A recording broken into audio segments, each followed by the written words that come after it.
తరతరాలుగా తరగని స్వర్ణ బంధాలు మన మానిపల్లి జ్యువెలర్స్. మంత్రి కొండా సురేఖ చుట్టూ అసలు ఏం జరుగుతోంది?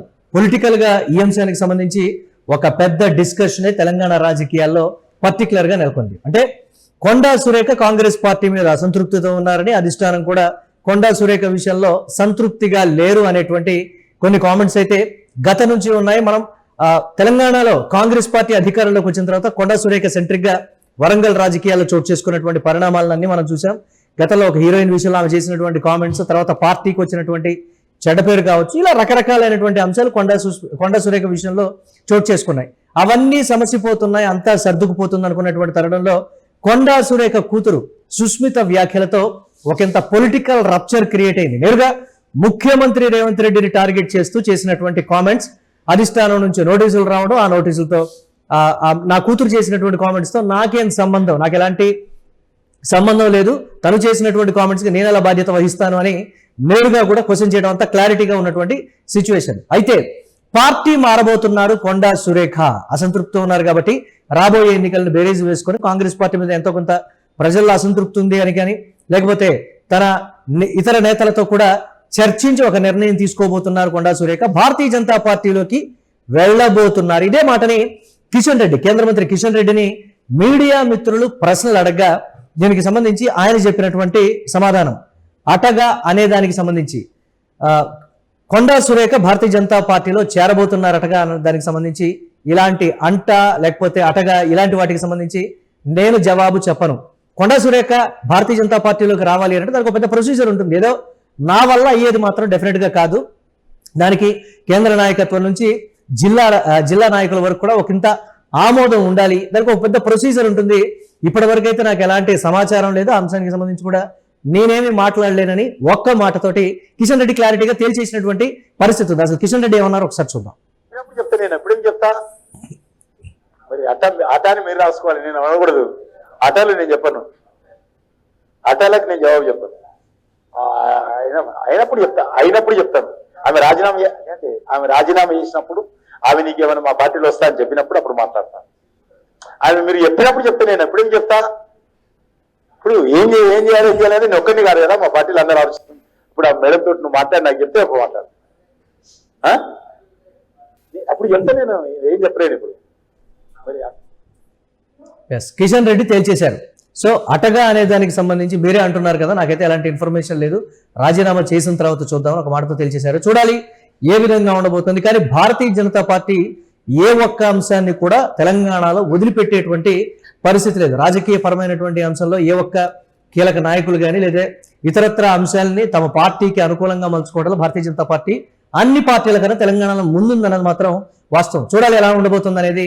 దీనికి సంబంధించి మరిన్ని అప్డేట్స్ మా కరెస్పాండెంట్ సత్య అందిస్తారు. సత్య, ఏంటి, ఏ విధంగా చూడాలి? కిషన్ రెడ్డి మాత్రం ఒక మాటలో కొట్టేసినటువంటి పరిస్థితి ఉంది, కానీ రాజకీయాల్లో ఎప్పుడు ఏ క్షణం ఎలాంటి నిర్ణయాలు ఉంటాయో తెలియదు. మరి అధిష్టానం నుంచి ఒకవేళ గ్రీన్ సిగ్నల్ వస్తే కొండా సురేఖని చేరిక ఉంటుందా అంటే మరి అది ఇప్పట్లో ఉండదు. కానీ ఎన్నికలకి సరిగ్గా ఒక 6 నెలల సమయానికన్నా ముందు కీలక నాయకుల్ని భారతీయ జనతా పార్టీలో చేర్చుకోవడానికి ఒక మాస్టర్ ప్లాన్ ని సిద్ధం చేశామని 2000 అంటే గతంలో 2.5 సంవత్సరం ఎన్నికల్లో 8 ఎమ్మెల్యేలు 8 ఎంపీలు గెలిచినప్పుడే కేంద్ర నాయకులు ఒకళ్ళు చెప్పినటువంటి మాట, మా దగ్గర దాదాపుగా 1000 రోజుల ప్రణాళిక, 1500 రోజుల ప్రణాళిక ఉందంటే 5 ఏళ్లకు సరిపడా ప్రణాళికని మేము సిద్ధం చేసుకున్నాం. ఒక్కొక్క అంశంలో ఇలాంటి ప్రణాళికల్ని చేర్చుకుంటూ ముందుకు వెళ్ళి అప్పటికి చేర్చుకుంటారు అనేటువంటి మాట. కానీ చేరిక మాత్రం ఖాయం ఇప్పుడనేది చెప్పలేనటువంటి సిచ్యువేషన్ అని కూడా ఒకంత సమాచారం. ఏంటి అప్డేట్స్ ఎలా చూడాలి? మురళి, ప్రధానంగా కొండా సురేఖ ఇష్యూ రాష్ట్ర వ్యాప్తంగా సంచలనం రేపింది. దాంతోపాటు దేశంలో కూడా ఈ ఇష్యూ అనేది నడుస్తూ ఉంది. దేశవ్యాప్తంగా ఒకవైపు కాంగ్రెస్ పార్టీలో ఏం జరుగుతుంది అనేది చర్చ జరుగుతుంది. ఇదిలా ఉంటే కిషన్ రెడ్డి మీడియా మిత్రులు అడిగిన దానికి కిషన్ రెడ్డి చాలా బాహాటంగా సమాధానం చెప్పారు. సో అట అనే పదానికి ఆమె రాజీనామా చేస్తే కనుక ఖచ్చితంగా పార్టీలో నిర్ణయం తీసుకున్న తర్వాత ఆలోచించి అందరి అభిప్రాయాలు తీసుకున్న తర్వాత పార్టీలోకి ఖచ్చితంగా తీసుకుంటాము. ఫస్ట్ ఆమె రిజైన్ చేయాలి, రాజీనామా చేయాలి, రాజీనామా చేసిన తర్వాత మరి తీసుకునే ప్రయత్నం కానీ ఇంకా వేరే ఇతరత్ర అనే అంశాలపైన నేను మాట్లాడతానంటూ కూడా ఆయన మాట్లాడిన పరిస్థితి అయితే కనబడుతుంది. ఇప్పుడు ఎందుకు ఈ ఊహాగానాలన్నీ వస్తున్నాయంటే మీరు ఇక్కడ గమనించాల్సింది, ఎందుకు మీడియా మిత్రులు అట్లా అడిగారు, ఆయన సమాధానం కూడా సానుకూలంగా ఎందుకు స్పందించారని చూస్తే మొన్న సిఎల్పిలో దాదాపు 18 మంది ఎమ్మెల్యేలు 2 ఎమ్మెల్సీలు మీటింగ్ పెట్టారు. మీటింగ్ లో తీవ్ర స్థాయిలో కొండా సుష్మితను అలాగే కొండా సురేఖను చాలా ఘాటుగా విమర్శించారు. తక్షణమే మంత్రి పదవి నుంచి ఆమెను తీసేయాలి, బర్తరఫ్ చేయాలి, పార్టీకి కూడా వీలైతే రాజీనామా చేయాలి, పార్టీకి దూరంగా ఉండాలంటూ కూడా వాళ్ళు హుకుం జారీ చేసిన పరిస్థితి కనబడుతోంది. సో ఈ నేపథ్యంలో ఏం జరుగుతుంది అనేది కొంత చర్చనీయాంశంగా అయింది. ఇప్పుడు ఉన్న సిచ్యువేషన్ లో ఏదైతే క్రమశిక్షణ కమిటీకి సంబంధించినటువంటి ఏదైతే మల్లు రవి కూడా కొంత మరి మాట్లాడిన పరిస్థితి ఉంది. ప్రస్తుతం సిచ్యువేషన్ వాళ్ళ దగ్గర నుంచి ఎవరైతే ఎమ్మెల్యేలు ఆమెను అపోజ్ చేస్తున్నారో వాళ్ళ దగ్గర నుంచి పూర్తి నివేదిక తీసుకున్న తర్వాత కొండా సురేఖతో మాట్లాడిన తర్వాత ఏదో ఒక నిర్ణయం తీసుకుంటానంటూ కూడా మరి ఆయన మాట్లాడారు. సో ఇదంతా సిచ్యువేషన్ చూస్తూ ఉంటే ఇక్కడ మొన్న సిఎల్పిలో జరిగినటువంటి వ్యాఖ్యలు, సిఎల్పిలో మీటింగ్ తర్వాత ఎమ్మెల్యేల వ్యాఖ్యలు కూడా బీఆర్ఎస్ పార్టీకో లేదంటే బీజేపీ పార్టీకో వకాలత్ తీసుకొనే రేవంత్ రెడ్డి మీద ఇలాంటి కామెంట్స్ చేసింది, ఇలాంటి ఘాటు కామెంట్స్ చేపించింది వెనకాలుండి కొండా మురళి అయినా కొండా సురేఖ అయినా వెనకాలుండి ఈ మొత్తం బీజేపీయో లేకపోతే బీఆర్ఎస్ వీళ్ళిద్దరిట్లలో ఎవరి దగ్గరనో వకాలత్ తీసుకొని నేను పార్టీలోకి వస్తాను, నాకు ఎమ్మెల్యే టికెట్, నా బిడ్డకు ఎమ్మెల్యే టికెట్, మా ఆయనకు ఎమ్మెల్సీ టికెట్ ఇస్తే ఖచ్చితంగా మేము పార్టీలోకి వస్తామని హామీ తీసుకున్న తర్వాత రేవంత్ రెడ్డిని నేరుగా టార్గెట్ చేశారు. సో అందుకే మొత్తం కూడా ఇది చర్చనీయాంశం అయింది. సో ఆ విషయాన్ని ఎమ్మెల్యేలు అందరూ కూడా మాట్లాడారు కాబట్టి సో కొంత ఇది ఎటువైపు దారి తీస్తుంది అనేది కూడా కొంత చూడాల్సిన అవసరం ఉంది. కానీ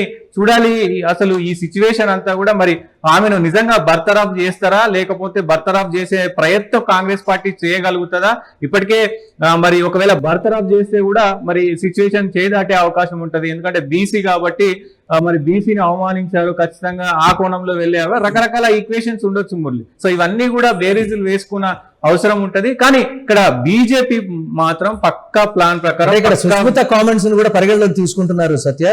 అంటే తాను ఇప్పటికిప్పుడు కాంగ్రెస్ నుంచి బయటకు రాకపోయినప్పటికీ కూడా ఇండిపెండెంట్ గా నేను పోటీ చేస్తాను అని అంటే ఇండిపెండెంట్ గా కన్నా ఏదో ఒక పార్టీ తరపు నుంచి పోటీ చేస్తే బాగుంటుంది కాబట్టి ముందుగా సుష్మితను భారతీయ జనతా పార్టీలో జాయిన్ చేయించిన తర్వాత కొండా సురేఖ భారతీయ జనతా పార్టీలోకి వెళ్ళబోతున్నారు అనేటువంటి మరొక కామెంట్ కావచ్చు, లేకపోతే పర్టికులర్ గా వరంగల్ జిల్లాలో జరుగుతున్నటువంటి చర్చ ఏంటి, దాన్ని ఎలా చూడొచ్చు అంటారు? వరంగల్ జిల్లాలో బీజేపీకి ఆ స్థాయిలో ప్రాతినిధ్యం కానీ చరిష్మా ఉన్నటువంటి నాయకులు కానీ లేరు అనేటువంటి మరొక కామెంట్, దాన్ని ఎలా చూడాలి? డెఫినెట్ గా అంటే ఉమ్మడి వరంగల్ కు సంబంధించి కొండా ఫ్యామిలీకి ఎంతో కొంత రాజకీయ సంబంధించినటువంటి అనుచరులు కావచ్చు, రాజకీయం కావచ్చు, వాళ్ళు అక్కడ చేయగలరు కాబట్టి హన్మకొండలో మొత్తం కూడా అంటే వరంగల్ కు సంబంధించి పరకాలు కావచ్చు, వరంగల్ తూర్పు కావచ్చు, వీటన్నిటిని కూడా వాళ్ళు కొంత మేనేజ్ చేయగలరు కాబట్టి ఆ స్థాయిలో బీజేపీలో నాయకులు ఎవరు లేరు కాబట్టి ఆ స్థాయిలో రాజకీయాలు చేసే బీజేపీ నాయకులు లేరు కాబట్టి ఖచ్చితంగా సుష్మితను పరిగణలోకి తీసుకునే అవకాశం ఉంటుంది. దట్టు సుష్మిత కాంగ్రెస్ పార్టీలో లేరు, కాంగ్రెస్ పార్టీకి సభ్యత్వం కానీ కాంగ్రెస్ పార్టీలో పనిచేసిన అనుభవం కానీ కాంగ్రెస్ పార్టీతో ఎలాంటి సంబంధం లేదు. వాళ్ళ అమ్మ కాంగ్రెస్ పార్టీలో ఉన్నారు.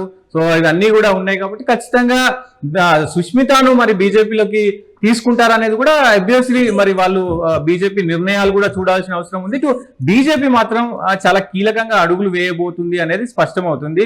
ఏది ఏమైనా అంటే ఇటీవల ధర్మపురి అరవింద్ మాట్లాడుతూ కూడా భూమి మీద బీజేపీ పార్టీ చేయాల్సిన అన్ని రాజకీయాలు కూడా చేస్తుంది. 2029లో ఎవరు అవునన్నా ఎవరు కాదన్నా కింద మీద అంటే భూమి కిందికి వచ్చినా ఆకాశం కిందికి వచ్చినా ఇవన్నీ డైలాగులు కొట్టిండు. సో ఖచ్చితంగా 2029లో మేము అధికారంలోకి వస్తాము, ఏ రాజకీయాలైనా చేస్తాం, భూమి మీద చేయాల్సిన రాజకీయాలు ఎన్ని ఉంటాయో ఆ రాజకీయాలు అన్ని కూడా చేస్తాం, అధికారంలోకి వస్తాము అని చెప్పారు. కాబట్టి ఖచ్చితంగా ఏదైనా జరగవచ్చు. సుష్మితను బీజేపీలోకి తీసుకోవచ్చు, తద్వారా నెక్స్ట్ మరి మనం బర్తరఫ్ చేయకపోతే కనుక మరి ఎన్నికల ముందు తీసుకోవచ్చు. ఇవన్నీ కూడా జరిగే అవకాశాలు ఉంటాయి. సో ఇటు కాంగ్రెస్ కూడా మరి ఆలోచించాల్సిన అవసరం ఉంటుంది, దాంతో బీఆర్ఎస్ కూడా మరి తీసుకునే అవకాశాలు కూడా ఉండొచ్చు. Murali right, thanks for update Satya. తాజాగా కేంద్ర మంత్రి కిషన్ రెడ్డి రియాక్ట్ అయినటువంటి పరిస్థితి ఉంది ఈ అంశం మీద. పర్టికులర్ గా బీజేపీలోకి కొండా సురేఖ వస్తున్నారంట కదా అంటూ రిపోర్టర్లు వేసినటువంటి ప్రశ్నకి ఆయన తనదైన శైలిలో అయితే రిప్లై ఇచ్చినటువంటి పరిస్థితి అయితే ఉంది. రాజీనామా చేసొస్తే అప్పుడు ఆలోచిస్తామని ఆయన చెప్పడం, ఇప్పటికిప్పుడైతే ఆ చేరిక ఉండదనేటువంటి ఒక కన్ఫర్మేషన్ అయితే ఇచ్చారు. కానీ రాజకీయాల్లో ఎప్పుడు ఏ క్షణం ఏ విధంగా ఉంటుందో తెలియదు. రెండూ కూడా జాతీయ పార్టీలు కాబట్టి రాష్ట్రాల్లో తమ తమ ప్రాబల్యానికి సంబంధించి కావచ్చు, ప్రభావాన్ని పెంచుకోవడానికి కీలక నాయకుల్ని చేరికలకు సంబంధించి కూడా ఎప్పుడైనా సరే 24 గంటలు డోర్స్ ఓపెన్ అనేటువంటి రీతిలో రెండు పార్టీలు గతంలోనే ఒక ప్రకటన చేసే మరి ఆ దిశగా ఉంటుందేమో చూడాలి.